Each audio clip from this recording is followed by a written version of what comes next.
आखिर क्यों किया गया था? देवी लक्ष्मी मां की उत्पत्ति कैसे हुई थी?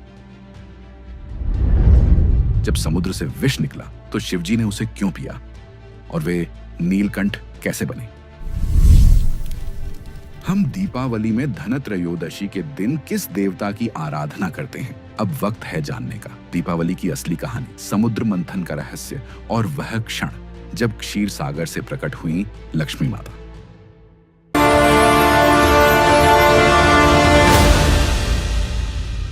सत्य युग का समय था।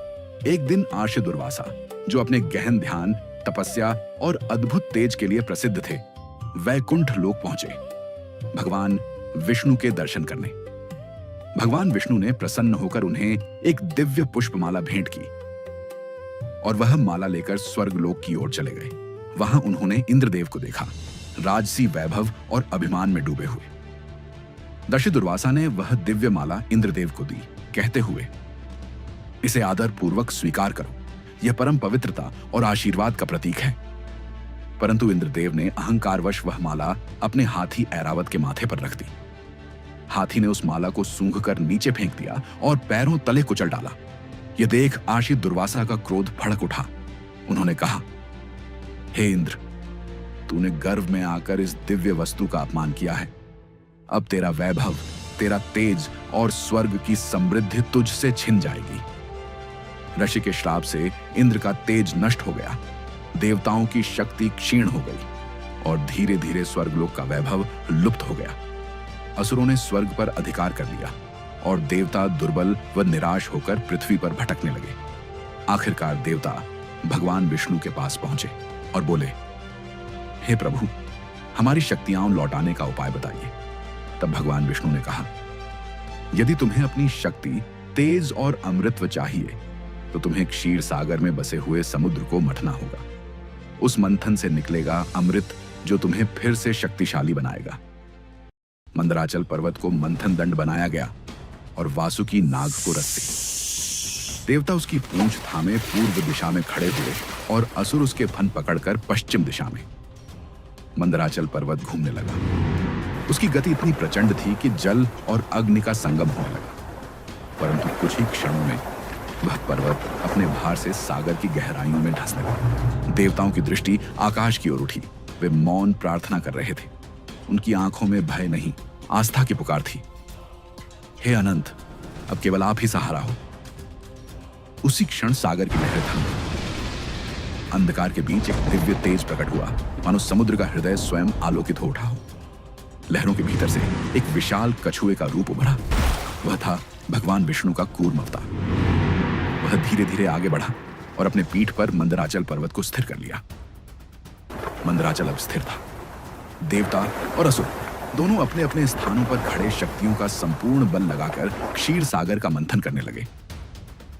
मंदराचल की गति से अग्नि और जल का संगम हो रहा था और तभी सागर से उठने लगी एक भयंकर धुआंधार वाष्प। वह धुआं विष था, हलाहल, जो न केवल देवताओं और असुरों बल्कि संपूर्ण सृष्टि को भस्म करने की क्षमता रखता था।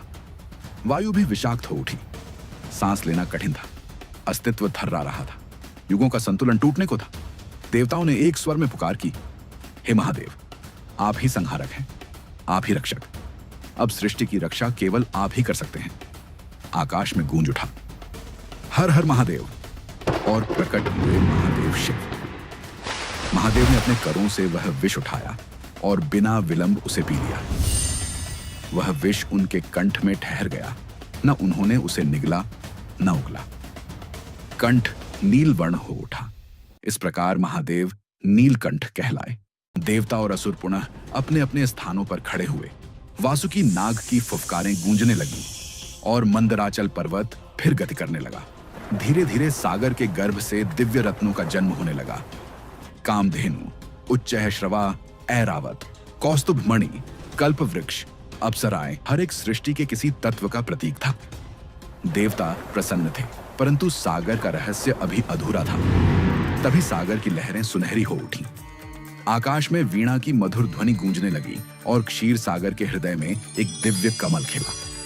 उस कमल की पंखुड़ियों से आलोक फैलने लगा और उस पर खड़ी थी महालक्ष्मी। उनकी प्रभा से दिशाएं आलोकित हो गईं और उनका रूप इतना सौम्य था कि स्वयं देवता भी निःशब्द रह गए। 4 भुजाएं, 2 में कमल, 1 में वरमुद्रा और 1 में अभय का आशीर्वाद। उनकी मुस्कान में करुणा थी, दृष्टि में दया और स्वर में मौन का संगीत। जब देवी का तेज स्थिर हुआ तो समस्त लोकों में एक प्रश्न गूंजा, यह शक्ति किसके साथ जाएगी? हर देवता, हर असुर उनके वरण की इच्छा में था।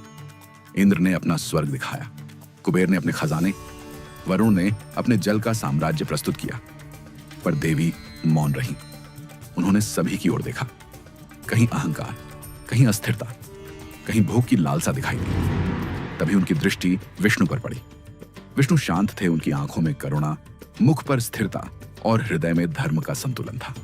लक्ष्मी मुस्कुराई, उन्हें समझ आ गया कि उनका स्थान कहां है।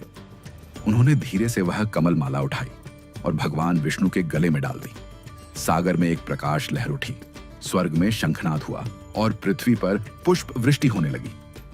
वह क्षण केवल एक वरण नहीं था, वह था धर्म और समृद्धि का संगम, प्रकृति और पुरुष का मिलन। देवताओं ने नतमस्तक होकर प्रणाम किया, क्योंकि उन्होंने जान लिया अब सृष्टि में स्थिरता लौट आई है। लक्ष्मी ने विष्णु को इसलिए चुना क्योंकि वे संयम और संतुलन के प्रतीक थे। यह मिलन केवल दैवी विवाह नहीं था, यह सृष्टि का सिद्धांत था कि धन और शक्ति तभी पवित्र हैं जब वे धर्म के अधीन हों। लक्ष्मी ने स्वयं यह घोषणा की, मैं वहां नहीं रहूंगी जहां अहंकार है, मैं वहीं ठहरूंगी जहां धर्म और संतुलन का राज्य है। उस क्षण आकाश से पुष्प वर्षा हुई, गंधर्वों ने गान किया और ब्रह्मा ने घोषणा की, अब सृष्टि में समृद्धि और शांति का पुनर्जन्म हुआ है। स्वर्ग पुनः उज्जवल हो उठा। उसी दिव्य क्षण की स्मृति में आज भी दीपावली की रात हम लक्ष्मी माता की पूजा करते हैं, प्रकाश से अंधकार को मिटाने और अपने जीवन में समृद्धि, संतुलन और शांति का स्वागत करने के लिए। अब असुर और सभी देव मिलकर फिर से समुद्र मंथन करना शुरू करते हैं। तभी उस नील नीर से एक दिव्य प्रकाश फूटा और उस प्रकाश से प्रकट हुए एक अद्भुत पुरुष, 4 भुजाओं वाले, तेजस्वी मुखमंडल से दैदीप्यमान। उनके करकमलों में था अमृत कलश, जिसमें समस्त जीवन का सार, स्वयं अमृतत्व का रहस्य निहित था। वे थे भगवान धन्वंतरी, आरोग्य, दीर्घायु और आयुर्वेद के आदिदेव। विष्णु के उस अमृतमय अवतार को देखकर देवता और असुर दोनों ही चकित रह गए। हर कोई उस कलश को पाना चाहता था, क्योंकि उसी में छिपी थी मृत्यु पर विजय की कुंजी। असुरों के नेत्रों में लालच की अग्नि भड़क उठी। जैसे ही धन्वंतरी ने अमृत उठाया, असुरों ने छल से वह कलश छीन लिया। उनकी गर्जना गूंजी, अब अमृतत्व हमारा है। देवताओं का युग समाप्त। देवता निराश थे, परंतु भगवान विष्णु ने पुनः लीला रची। उन्होंने धारण किया एक मोहक रूप, मोहिनी का रूप। मोहिनी, वह अनुपम नारी जिसकी मुस्कान में माया जाल था, जिसकी दृष्टि में ब्रह्मांड झिलमिलाता था। उसकी आंखें शरद पूर्णिमा की चांदनी जैसी, उसका स्वर वीणा की मधुर लय समान। असुर उसकी ओर देख मंत्रमुग्ध हो गए। उनका क्रोध, उनका छल, सब भुला दिया उन्होंने। मोहिनी ने कहा, यदि तुम मुझ पर विश्वास करो तो मैं अमृत का न्यायपूर्ण वितरण कर दूंगी, परंतु अनुशासन का पालन होगा। असुरों ने हामी भरी। वे देवताओं के सामने पंक्ति में बैठ गए। फिर मोहिनी ने अमृत कलश उठाया। अमृत की हर बूंद देवताओं के अधरों तक पहुंची और असुरों को मिली सिर्फ उसकी मोहक दृष्टि। देवताओं के शरीरों में फिर से तेज, बल और अमृतत्व लौट आया। असुर बस देखते रह गए। मोहिनी के रूप में छिपी विष्णु की लीला संपूर्ण हो चुकी थी। देवता विजयी हुए, अमृत उनका हुआ। और इसी दिव्य घटना की स्मृति में जिस दिन भगवान धन्वंतरी अमृत कलश लेकर प्रकट हुए थे, वह दिन कहलाया कार्तिक कृष्ण त्रयोदशी। आज हम उसे धनतेरस के रूप में मनाते हैं। यह दिन केवल धन का नहीं, बल्कि धन्वंतरी के आरोग्य और आयु के आशीर्वाद का प्रतीक है। यही दिन दीपावली की मंगल आरंभ का प्रथम दीप प्रज्वलित करता है, जहां स्वास्थ्य, समृद्धि और संतुलन तीनों का संगम होता है। अगर आपको धनतेरस और लक्ष्मी पूजा से जुड़ी यह दिवाली की पावन कहानी पसंद आई हो तो लाइक करें, सब्सक्राइब करें और अपने प्रियजनों के साथ जरूर शेयर करें।